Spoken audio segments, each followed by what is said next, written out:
Notas de voz y WhatsApp. De lunes a jueves, consultorio de bolsa y fondos de inversión en Cierre de Mercados. En un mundo tan cambiante como la tecnología, mantener compromisos con inversores a larguísimos plazos resulta algo paradójico, pero los gigantes de Wall Street como Alphabet, Google y su bono a 100 años están teniendo mucho éxito a la hora de colocar esa deuda, esos bonos que los inversores adquieren con unos tipos de interés atractivos de mercado. Pero realmente, ¿hasta qué punto puede esto merecer más la pena? ¿Comprarán a un bono de Google a 100 años o su propia acción? Por primera vez desde finales de los años 90, la época del boom de Internet, una compañía ha colocado en el mercado un bono a 100 años, como veíamos con Google, con un cupón de más del 6% por un importe de 1.200 millones de libras, unos 1.360 millones de euros al cambio. Lo anunciaba hace unos días el gigante Alphabet y la respuesta del mercado fue inmediata. La demanda superó 10 veces la oferta. Salvador Jiménez, de AFI. Sí, a ver, yo creo que aquí depende mucho del tipo de inversor, ¿no? Ese inversor conservador, muy de renta fija, que no le importa tanto el mark to market, esa alternativa del bono puede ser una alternativa muy buena. Además te puedes aprovechar de la convexidad que aporta la renta fija, ¿no? A plazos tan largos, y cupones, ¿no? Porque son muy significativos para aportar rentabilidad a las carteras. No obstante, nosotros desde un punto de vista, ¿no?, de ese inversor más que le importa el mark to market día a día y el corto plazo, seguimos pensando que tiene más valor las acciones, y que en un horizonte de corto plazo el desempeño puede ser claramente más favorable, ¿no?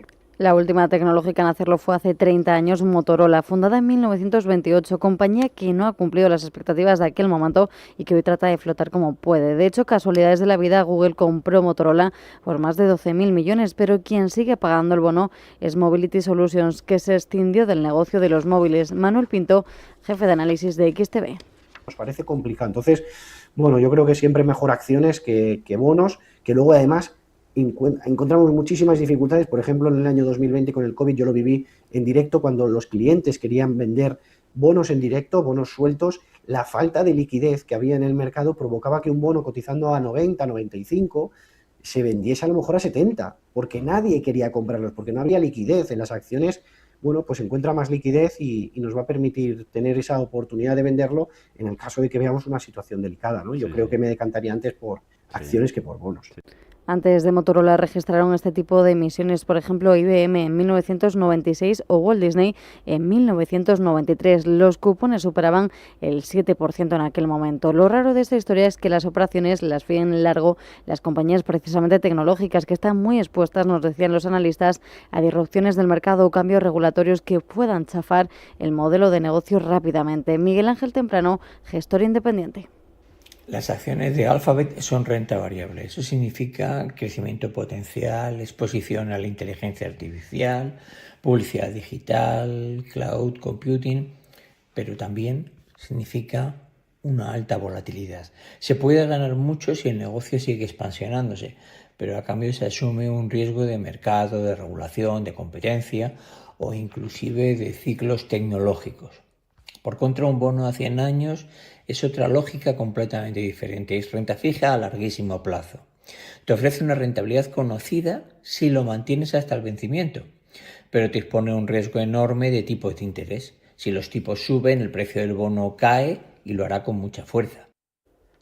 La estadística dice que de las 38 emisiones centenarias que se han hecho desde 1990 por parte de compañías, solo 17 empresas siguen cotizando. El resto ha desaparecido entre quiebras, compras o fusiones. Un estudio de Innosight señala que en promedio una empresa se queda en el índice S&P 500 unos 20 años, cuando en la década de los 60 eran 35 años. La competitividad no es eterna. Hay otra realidad, y es que si miramos solo la rentabilidad histórica de las acciones de Alphabet frente al rendimiento del 6% del bono, las cifras claramente favorecen a las acciones, eso sí, en el pasado. Bueno, yo creo que la renta fija ahora mismo, lo vimos en las .com, Motorola creo que hizo una emisión de 100 años, fijémonos, ¿no?, cómo ha ido Motorola. Yo creo que tener un 100 años por delante, lo hemos visto también en Austria. Luego, pues evidentemente es más típico para universidades y este tipo de entidades sin ánimo de lucro, y por tanto, pues bueno, se garantiza medianamente que van a seguir existiendo en un futuro, pero Alphabet... bueno, es una empresón, es impresionante, tiene ahora las TPUs, es la única compañía ahora mismo del mundo que cumple toda esa cadena de valor de la IA, de desarrollo, de sus propios chips, de terminales, de computación en la nube. Genial. Oye, nos encanta Alphabet. Pero 100 años, Javier, hace 25 años, entre el top 10 de empresas más valiosas del mundo, ahora mismo la única que sobrevive es Microsoft en ese top 10, ¿no? Imaginémonos a 100 años, ¿no? En los últimos 5 años la rentabilidad anual ha sido cercana al 23%, el mismo porcentaje que si miramos los últimos 10 años. De hecho, el propio rendimiento anual año a año de la acción ha sido muy superior a ese 6% en la mayoría de los años, con subidas espectaculares por encima del 30, 50 o incluso más en años de fuerte crecimiento, aunque también con años negativos. Recordemos esas caídas del menos 39% en 2022. Este tipo de bonos a muy largo plazo se conocen en el argot financiero como bonos Matusalén y son una rareza en el mundo corporativo. De hecho, cuando en 1992 Disney salió con esta propuesta, les llamaron incluso los bonos de la Bella Durmiente. Además, en un plazo de 100 años, el riesgo de inflación acumulada es crítico.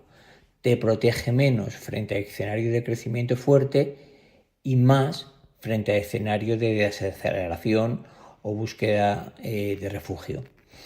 Por lo tanto, en términos financieros puros, si crees en crecimiento estructural, la disrupción tecnológica y la expansión de los beneficios, la acción tiene mucho más sentido.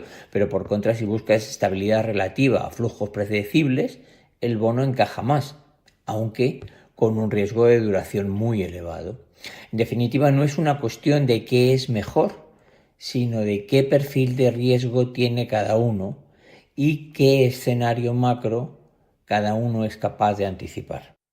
Lo que no deja de ser paradójico es que las grandes tecnológicas vayan a ser las absolutas protagonistas del mercado de bonos. Hasta ahora eran compañías con un gran volumen de ingresos capaces de generar una enorme caja de efectivo, pero el gasto previsto para desarrollar la IA es tan bestia. Los grandes bancos barajan un gasto este año de 650.000 millones de dólares que ya han empezado a abrir mercado. Ese apetito de capital ha disparado las emisiones desde 2025. La semana pasada fue Oracle con una emisión de 25.000 millones de dólares. Cierre de mercados. La actualidad al minuto. ¿Tu vehículo es tu herramienta de trabajo? Alquiver es el renting realmente flexible. La solución para tener tu vehículo siempre